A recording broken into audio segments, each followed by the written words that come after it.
ഭീഷണിയും ലൈംഗികാതിക്രമവും ഭൂമി തട്ടിപ്പും ബാലവേലയും തുടങ്ങി നിരവധി ക്രിമിനൽ പരാതികൾ ഉയർന്നിട്ടും പാസ്റ്റർ ബിനു വാഴമുട്ടത്തിന് മുന്നിൽ പഞ്ചപുച്ഛമടക്കി നിൽക്കുകയാണ് കേരള പോലീസ്. തിരുവല്ലയിൽ യുവതിയെ പീഡിപ്പിച്ച ബ്രദർ CV വടവനെയും സുരക്ഷിതമായി വിലസുകയാണ്. TGയെ വളഞ്ഞിട്ട് പിടികൂടിയ പോലീസിന് ഇത്തരം ക്രിമിനലുകളെ തൊടാൻ നട്ടലില്ല എന്ന വിമർശനവും ഉയരുന്നു. അതേ കേരള പോലീസ്, അതേ ആഭ്യന്തരമന്ത്രി, നിലപാട് മാത്രം പണയത്തിൽ.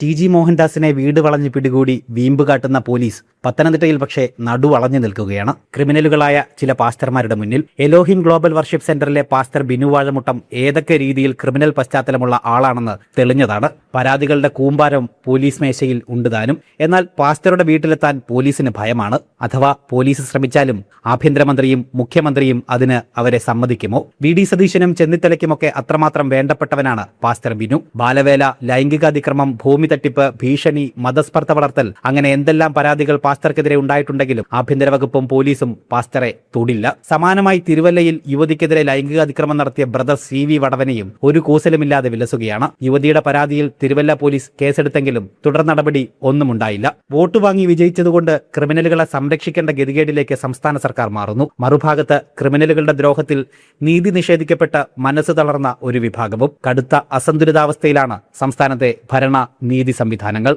ജനം, പത്തനംതിട്ട.